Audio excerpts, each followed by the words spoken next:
You're listening to Women's Media Center Live with Robin Morgan.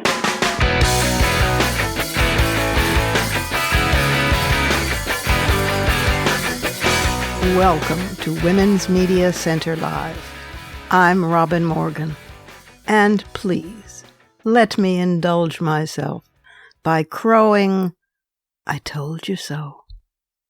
In July 2017, I wrote, quote, "There will come a day, I promise you, I affirm to you, I swear it to you, there will come a day when this republic will sit up, slowly blinking awake, groggy, aching all over with a killer headache, a touch of vertigo, and roiling nausea, will sit on the side of its metaphorical bed, with its allegorical head in its symbolic hands, and mutter, 'What in hell just happened to me?' Our nation will suffer overlapping symptoms, part hangover, part recovering Stockholm Syndrome, part PTSD survivor.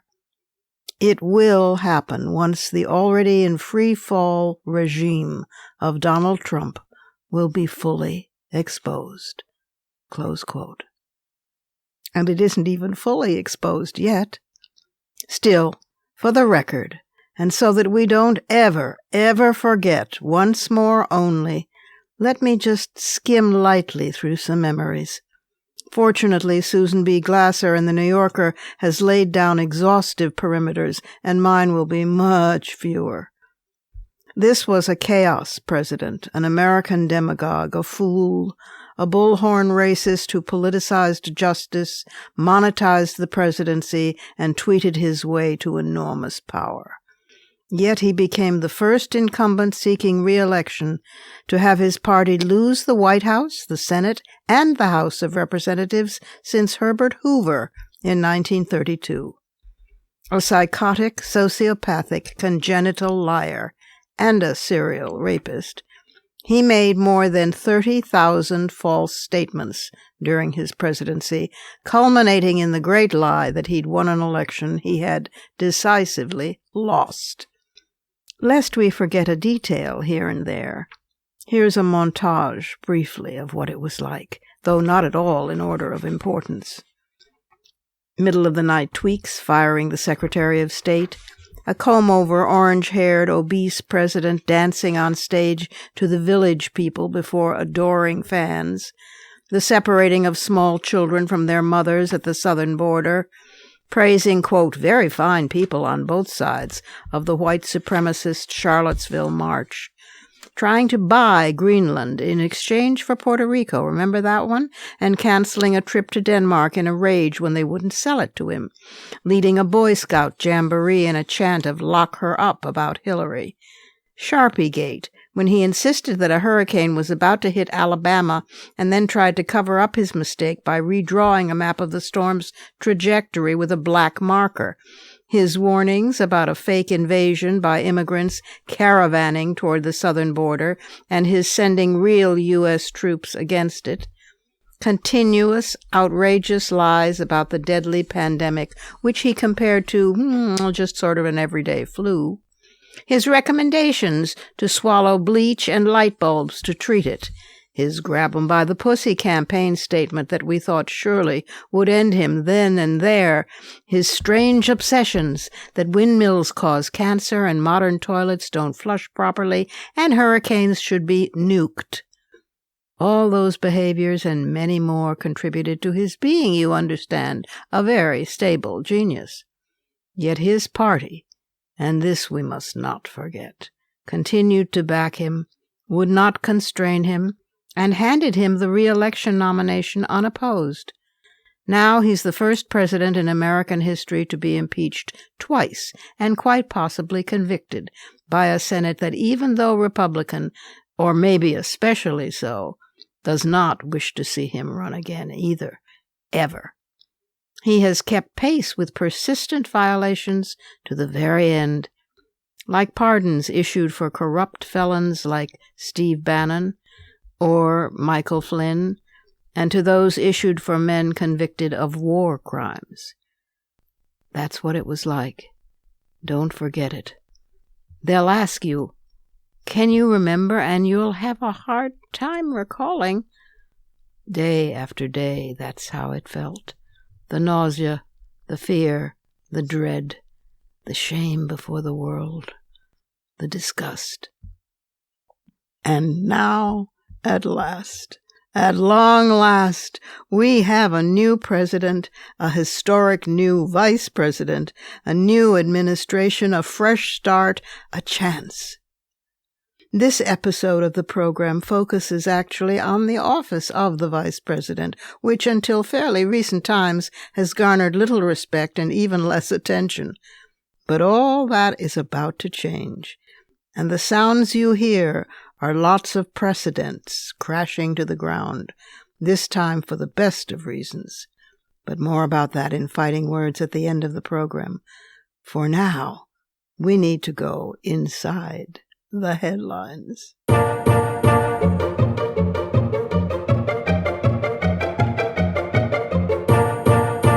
For more than 2 centuries, the vice presidency has held little power. That began to change in the last 3 or 4 presidencies, and it's about to change considerably. The office of the VP was actually an afterthought. Jules Whitcover, distinguished political journalist and author of The American Vice Presidency, From Irrelevance to Power, traced the evolution of the office. In creating the Electoral College to choose a president, the founders decided each elector should submit 2 names, with the runner-up becoming vice president. In that period, which was before the creation of parties, no consideration was given to the possibility of the 2 winners reflecting rival views, as happened, in fact, in the 3rd election, with John Adams, a Federalist, and Thomas Jefferson, an anti-Federalist, serving together. Not a happy pair. In 1793, John Adams wrote to his wife Abigail, quote, "My country has in its wisdom contrived for me the most insignificant office that ever the invention of man contrived, or his imagination conceived." Close quote. But he also said, "In this," meaning in this office, "I am nothing, but I may be everything." The original Constitution mentions the Vice President 3 times. Article 2, Section 1 specifies that the VP shall hold a term of 4 years and that the top 2 candidates will be elected President and Vice President. The end of Section 1 states that the VP takes over the responsibilities of the President should the latter be removed from office by death or by resignation. Finally, Article 2, Section 4 states that the VP can be removed from office by impeachment. In 1789, the First Federal Congress certified the votes of the election, with George Washington having received 69 votes, a unanimous vote from all electors, and John Adams was the clearest second choice with 34 votes. The Constitution has always been silent about what the relationship between the President and the VP is supposed to be. Washington and Adams did not have a particularly warm relationship, and Washington did not invite Adams to a single cabinet meeting, establishing a precedent that held for almost 2 centuries. In 1796, Adams and Thomas Jefferson competed, and Adams won, with 71 electoral votes to Jefferson's 68. So Jefferson's second-place finish under the terms of Article 2 made him vice president. Now, since they were political rivals and fierce opponents, Adams did not include Jefferson in his cabinet meetings either. In the next election, this all boiled over. Each party selected 2 candidates, one for president and one for VP, in theory, but they were all listed on the same ballot. The boys couldn't quite get it together. In the election of 1800, President John Adams came in 3rd with 65 votes, but Democratic-Republican candidate, yes, at that point, Democratic-Republican was one party. So the Democratic-Republican candidates, Jefferson and, wait for it, Aaron Burr, tied with 73 apiece. The election then went to the House of Representatives, and Jefferson expected Burr to step aside. Surprise! Burr suddenly and eagerly competed for the presidency, and the House had to cast 36 ballots before finally selecting Jefferson as the third president of the United States. People, we narrowly escaped having Aaron Burr, later charged with being a traitor and the killer of Hamilton, as our president. Jefferson never trusted Burr again, not surprisingly. Congress, meanwhile, realized it needed a more predictable process for such elections, and it passed the 12th Amendment, which specified that electors would cast separate votes for president and vice presidential candidates in elections going forward. In 1832, Andrew Jackson personally did choose his chief political strategist, Martin Van Buren, as vice president, and he did rely on his counsel. Still, when Andrew Johnson assumed the presidency after Lincoln's assassination, there was no established process to select Johnson's replacement, so the vice presidency was left vacant for over 3 years. But the position was considered so inconsequential that Johnson was not the last president to serve without a vice president, nor was his vacancy the longest. In 1841, John Taylor took over from William Henry Harrison when the latter died in office, and as the vice presidency remained open until the election of 1844. John F. Kennedy's death and Lyndon Johnson's assumption of the presidency again emphasized the lack, since LBJ had no vice president for a year and 59 days. Finally, the 25th Amendment in July 1965 passed and was ratified by 1967, and it finally addressed the situation by declaring that, quote, whenever there is a vacancy in the office of the vice president, the president shall nominate a vice president who shall take office upon confirmation by a majority vote of both houses of Congress. Period. Close quote. Nevertheless, most presidents thereafter kept their vice presidents at arm's length. Harry Truman was so kept in the dark by FDR, Franklin Delano Roosevelt, that he didn't even learn of the existence of the atomic bomb until after FDR's death in 1945. Mostly, vice presidents have been chosen for political reasons, to balance a ticket geographically or politically. Only recently have they begun to be considered as to who might actually make the best governing partner. Jimmy Carter did rely on Senator Walter Mondale of Minnesota for his experience in the Senate, and Mondale was the first to be given an office in the West Wing and access to the Oval Office as a presidential advisor and partner. Bill Clinton and Vice President Al Gore worked well together, with the environment being Gore's special focus. But it was Dick Cheney who started a whole new chapter in vice presidential history by operating with more authority than any vice president before him, and arguably with more authority than George W. Bush, the president himself. Not for nothing did he have the name Vice. Certainly, the worst 2 possible vice presidential picks were President George H.W. Bush's choice of Senator Dan Quayle, who was a living, breathing nothingburger who couldn't spell the word potato, and then Nixon's choice of Spiro Agnew, who was later forced to resign to escape jail time in a plea bargain, having been indicted for taking bribes as governor of Maryland. In all, 8 of the 47 VPs have ascended to the presidency by virtue of a presidential death, and 1, Gerald Ford, in the resignation of Nixon. The actual description of the role set out in the Constitution is that the vice president is the second highest officer in the executive branch after the president, and ranks first in the presidential line of succession. The VP is also an officer in the legislative branch as president of the Senate. In that capacity, the VP is empowered to preside over Senate deliberations, but may not vote except to cast a tie-breaking vote. The VP is indirectly elected together with the president to a 4-year term of office through the Electoral College.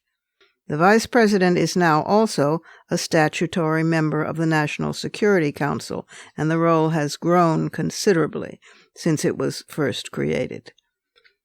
At the 1787 Constitutional Convention, no serious mention was made of a VP until near the end, when an 11-member committee on, quote, leftover business proposed a method of electing the chief executive, the president.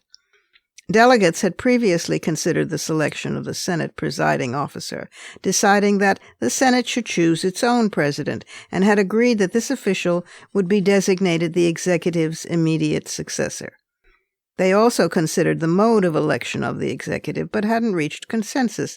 Well, this all changed on September 4th, when the committee recommended that the nation's chief executive be elected by an electoral college, with each state having a number of presidential electors equal to the sum of that state's allocation of representatives and senators. Now, recognizing that loyalty to one's individual state outweighed loyalty to the new Confederation, the framers assumed that individual electors would choose a candidate from their own state over one from another.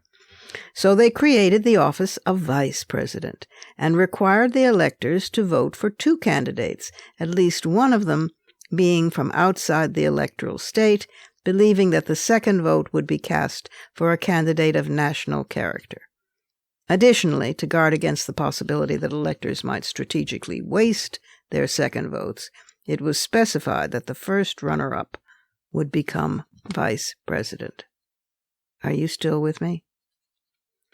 In the 1790s, when political parties came into being rather strongly, not that much did change in the treatment of the VP. For instance, when the Whig Party asked Daniel Webster to run for office on Zachary Taylor's ticket, he replied, "I do not propose to be buried until I am really dead."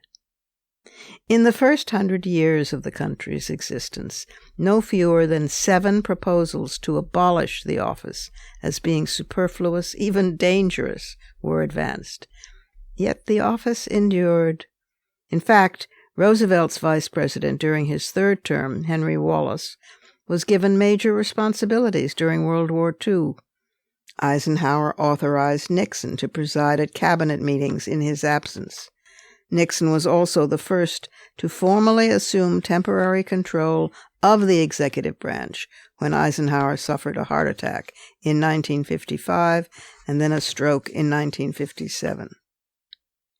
Other than temporary succession for presidential disabilities, this is an issue that has never been suitably clarified, and in the case of Woodrow Wilson was particularly confusing. Wilson's wife, Edith Bolling Gate Wilson, actually ran the entire government and the country after his severe and secret stroke in 1919. From then until 1921, his 2nd term, his vice president, Thomas Marshall, was barely allowed near him. When Barack Obama asked Joe Biden to be his running mate, Biden reportedly said yes, but only on the condition that you promise I will be the last person in the room before you make a decision. The same promise holds now for his vice president. Until now, in 2021, there has never been a vice presidency held by a woman or by a person of color. Kamala Devi Harris breaks all those ceilings with one great resounding crack.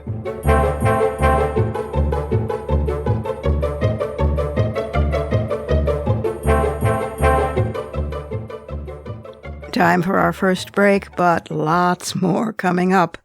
But I sense something strange. Is it possible? Is it true? Can he really, truly be gone? I have a feeling we're going to feel this way for some time, which makes it a perfect segue into the Surrealism Corner.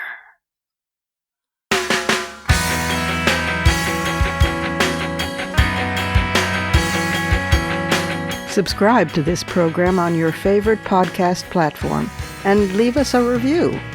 Follow us on Twitter at WMC Live, like our Facebook page at facebook.com/WMC Live, and visit us at WMCLive.com for more information about our show and our guests.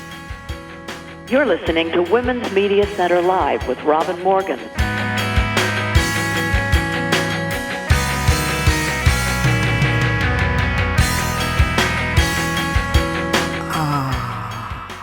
If Trump is truly gone, if he won't pop up out of the bathtub like Glenn Close, if he's not going to suddenly make a call from inside the house, if he's quiet, if he's been silenced, if there's no sound, if there's blissful peace, then surely this must be a very different kind of Surrealism Corner.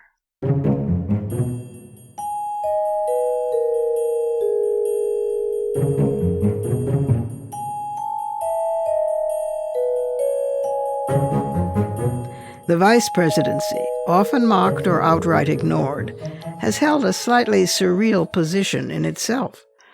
Thomas R. Marshall, Woodrow Wilson's Veep, said, "Once there were two brothers. One ran away to sea, the other was elected vice president of the United States, and nothing was heard of either of them ever again." Teddy Roosevelt quipped on becoming vice president, "I would a great deal rather be anything, say, professor of history, than vice president." He also said that his position was not a stepping stone to anything except oblivion, and yet he became Teddy Roosevelt. Harry Truman groused, "Look at all the vice presidents in history. Where are they? They're about as useful as a cow's fifth teat." And Walter Mondale noted that through most of America's history, the vice president has been, quote, standby equipment.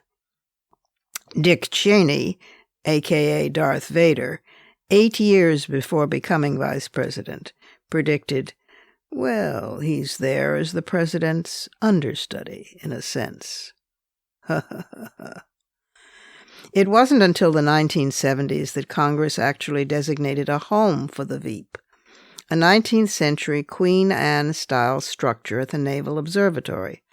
The first to live there was Walter Mondale, and each vice president since then has called No. 1 Observatory Circle home. Charles Denyer's 2017 book, No. 1 Observatory Circle, about the vice presidency's residence, is filled with juicy little stories. For example, although Nelson Rockefeller never did live there, he used it only for social functions, the bed in the master bedroom was the talk of the town. Rockefeller, who after all was, well, a Rockefeller, but he also was vice president to Gerald Ford, and he personally picked out the $35,000 bed by the surrealistic artist Max Ernst. It was reportedly covered in mink, watched over at head and foot by sun and moon medallions, with trap doors to hide lamps, phones, and electrical gadgets. Rockefeller was quite willing to leave it behind for his successors, but Mrs. Bush politely rejected the idea. Dick Cheney's granddaughter inadvertently called the Secret Service by mistaking a panic button in the bathroom for a way to flush the toilet. Pope John Paul II stopped by during his 1979 visit. He was staying at the apostolic delegation across the street, and Mondale offered the Pope the use of the residence's helicopter pad in exchange for giving the vice president his blessing. The residence is not the only noteworthy aspect of the 72-acre compound. The Naval Observatory provides the astronomical and timing data used by the Navy and other components of the Defense Department. The library is one of the nation's top scientific libraries, and it has more than 800 rare books, including works by Galileo, Copernicus, Einstein, and Newton. Some vice presidents got thrown overboard. Well, not literally, but almost. Lincoln didn't choose Hannibal Hamlin, his first-term VP, until shortly before the election, since in that era VPs were selected by political parties. When he ran for re-election in 1864, Hamlin, a former Republican senator from Maine, was dropped as his running mate in favor of a pro-Union Southerner and Democrat, Andrew Johnson, in an effort to balance the ticket. Franklin Roosevelt also replaced John Nancy Garner, his VP, for 2 terms, and Henry Wallace, his third-term VP, was ditched for Harry Truman when Roosevelt ran for the 4th term. Several vice presidents have been Nobel Prize winners, amazingly. Charles Dawes, who served under Calvin Coolidge from 1925 to 1929, won the Nobel Peace Prize in 1925 for his work on what became known as the Dawes Plan. It was a reparations payment plan for Germany following World War I. Al Gore, VP from 1993 to 2001 under Bill Clinton, was awarded the prize for his efforts to raise awareness about climate change. Theodore Roosevelt, vice president from March 1901 until September of that year when he became president following McKinley's assassination, he was given the 1906 prize for having negotiated the end of the Russo-Japanese War. These were decidedly the exceptions. Listen, it certainly is understandable that there was enormous national anxiety, I'd say panic, over Sarah Palin's being named as John McCain's vice presidential choice during his ill-fated campaign. That choice was doomed, and also surreal.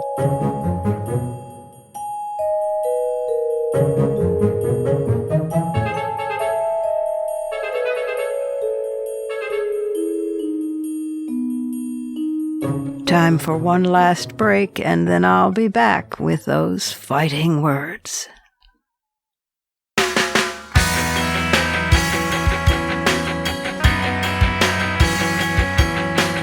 For the smartest talk about news, politics, sex, books, religion, race, and more, it's Women's Media Center Live with Robin Morgan.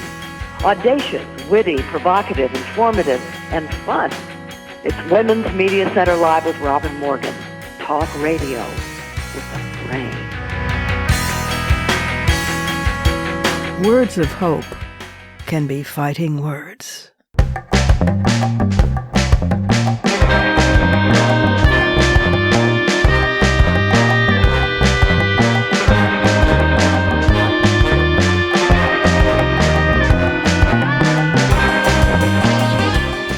All this is going to take us some time. By that I mean we really are emerging blinking at the light. You don't simply adjust out of Stockholm Syndrome into something approaching hope, much less normalcy, with a snap of your fingers. You suffer leftover addictions, debilitating addictions. You need to detox. For instance, I noticed that in the very first press conference from the White House, there were quite a few, too many, questions about either changing the color scheme of Air Force One from Trump's choices, and what were the contents of Trump's note to Biden left in the Resolute desk. Earth to my colleagues in the media, who in hell cares? Most of us were so excited at there being a press conference. Oh my God, a press conference, a press briefing, any press briefing, and one every day? Oh my God, we were still picking ourselves up off the floor. Not having to live by tweet. No shouting matches with the press en route to the helicopter. No denunciations of the press as enemies of the people.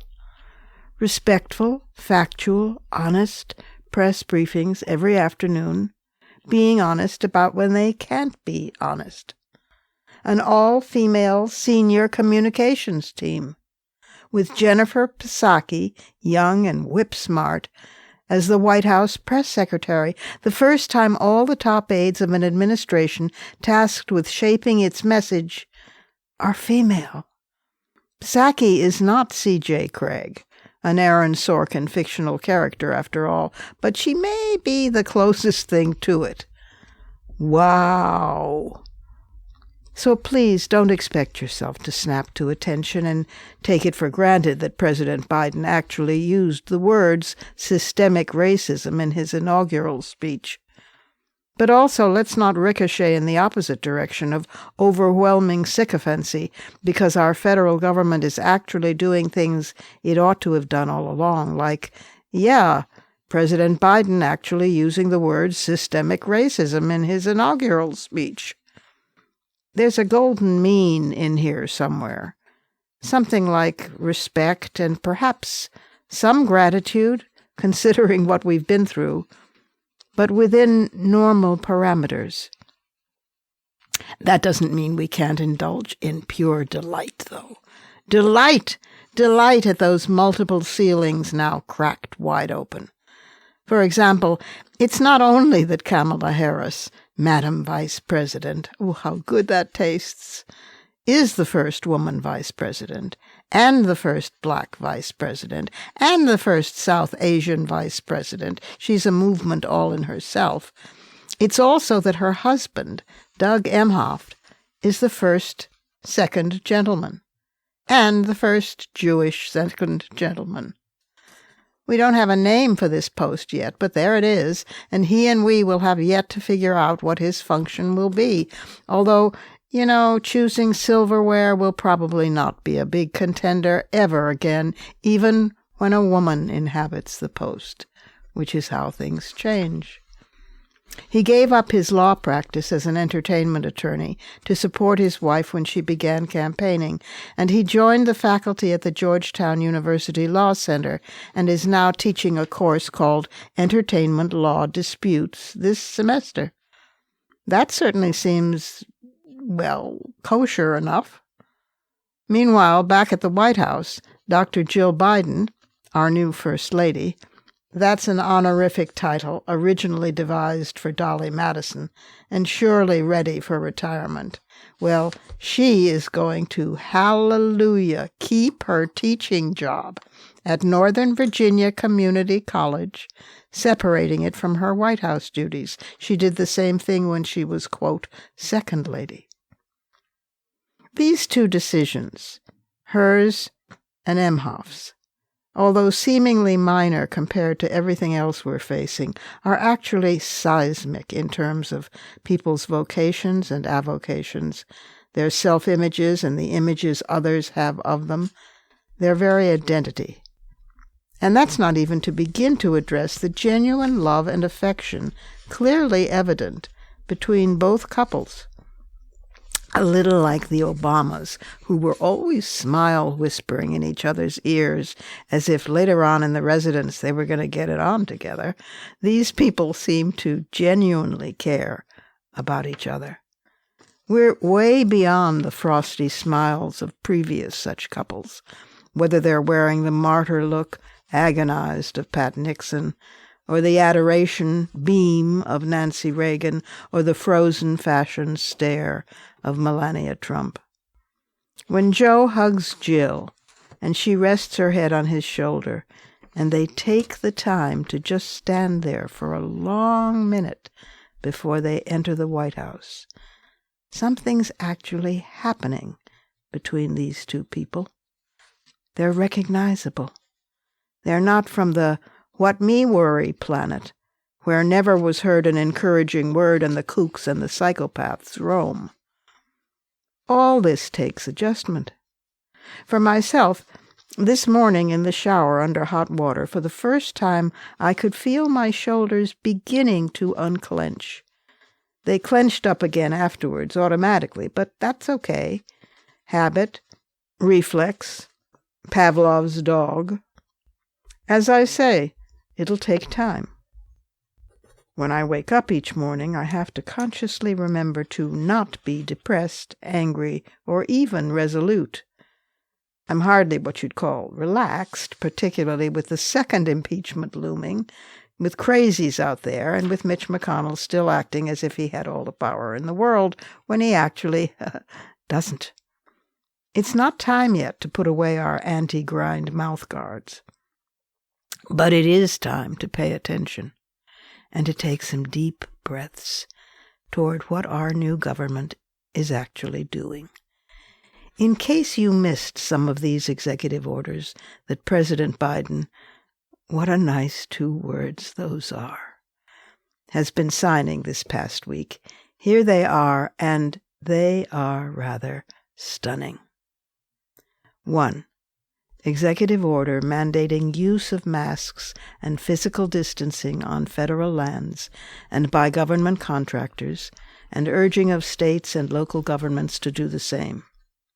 Note, he has also signed a second executive order following on the heels of this first Day 1 EO, requiring masks on planes, buses, trains, and at airports. This is as close to a national mask mandate as his federal powers allow, since only states and municipalities can require mask wearing at a local level. The Trump regime had rejected calls from Congress, transportation worker unions, public health experts, and the CDC to do this very thing. 2. Executive order on rejoining the World Health Organization. Nothing short of rejoining the health of the world. 3. Executive order creating the position of COVID-19 response coordinator, who will report directly to Biden and manage efforts to produce and distribute vaccines and medical equipment. 4. Executive order extending the existing nationwide moratorium on evictions and foreclosures until at least March 31st. 5. Executive order extending the existing pause on federal student loan payments and interest until at least September 30th. 6. Executive order reversing Trump's decision and rejoining the Paris Climate Accords, a process that will take 30 days, and, I might add, one that could save the planet. 7. Executive order canceling the Keystone XL pipeline and directing agencies to review and reverse more than 100 Trump actions on the environment. 8. Executive order on racial equity, rescinding Trump's commission and directing agencies to review all their actions to ensure racial equity. 9. Executive order on gender equity, preventing workplace discrimination on the basis of sexual orientation or gender identity. 10. Executive order on the census, requiring that non-citizens be included in the census and the apportionment of congressional representatives, reversing another Trump policy. You may remember when we did a program specifically on this issue. 11. Executive order on immigration, fortifying the Deferred Action for Childhood Arrivals, DACA, DACA, after Trump's efforts to undo protections for undocumented people brought into this country as children. This also establishes a program toward citizenship for the DACA people called Dreamers, which will be in a Biden bill soon ready for Congress. Go Dreamers. 12. Executive order reversing the Trump regime's restriction on U.S. entry for passport holders from Muslim-majority countries. 13. Executive order reversing Trump's expansion of enforcement against immigration within the United States. 14. Executive order halting construction of the border wall by terminating the national emergency declaration used to fund it. 15. executive order extending deferrals of deportation and work authorizations for Liberians with a safe haven in the United States until June 30th, 2022. 16. Executive order on ethics, requiring executive branch appointees to sign an ethics pledge committing federal employees to uphold the independence of the Department of Justice. 17. Executive order undoing the Trump regime regulatory approval process and directing the Office of Management and Budget Director to develop recommendations to modernize regulatory review. Wow, oh wow, oh wow, oh wow. Time for everybody to get up and do your little dance, maybe your big dance.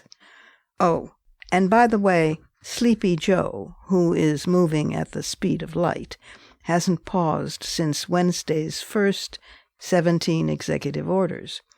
On Thursday, his administration imposed a 60-day freeze on all leasing, permitting, and other major departments of the Interior decisions, unless approved by a top Biden appointee.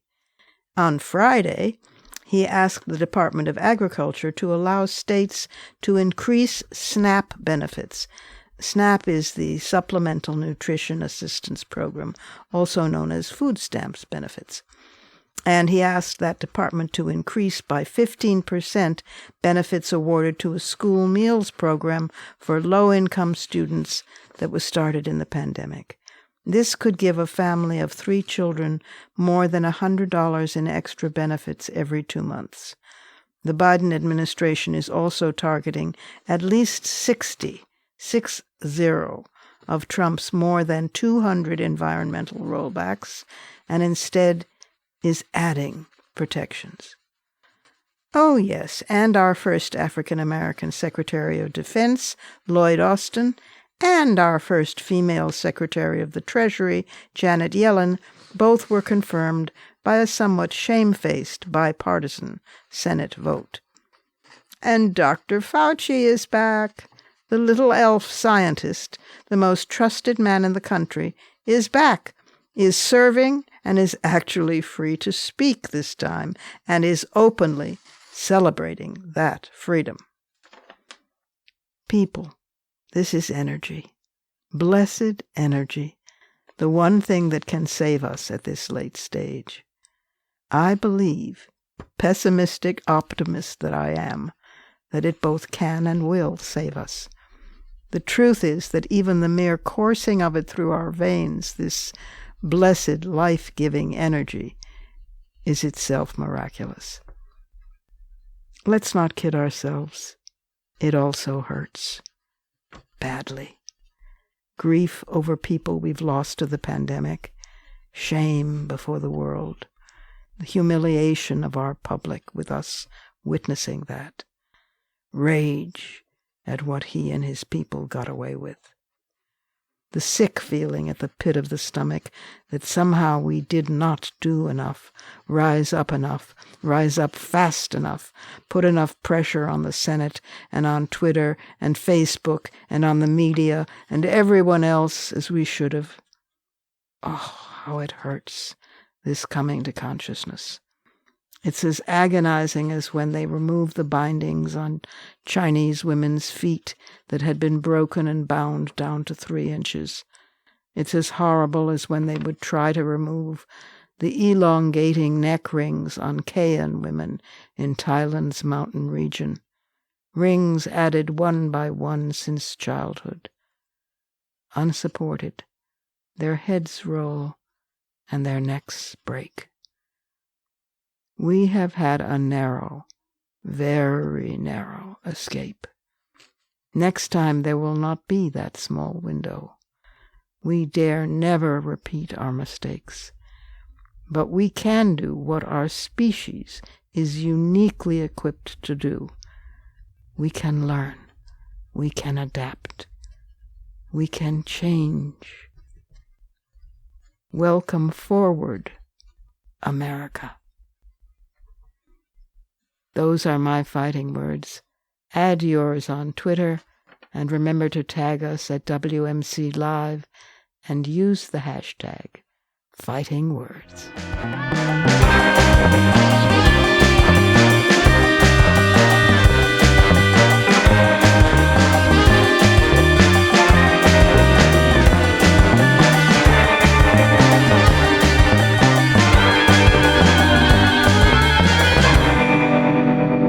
And that's our show for this week.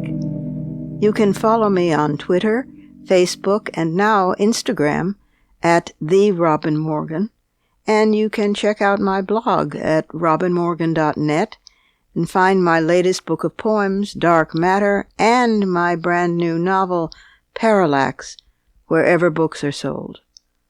Opinions expressed on this program do not necessarily represent the Women's Media Center. Here's the family for Women's Media Center Live. Executive producer as well as founding and sustaining sponsor Regina K. Scully, WMC president and co-executive producer of this program Julie Burton. I'm Robin Morgan, your producer and host. Thank you for being with us. Join us again next time on Women's Media Center Live.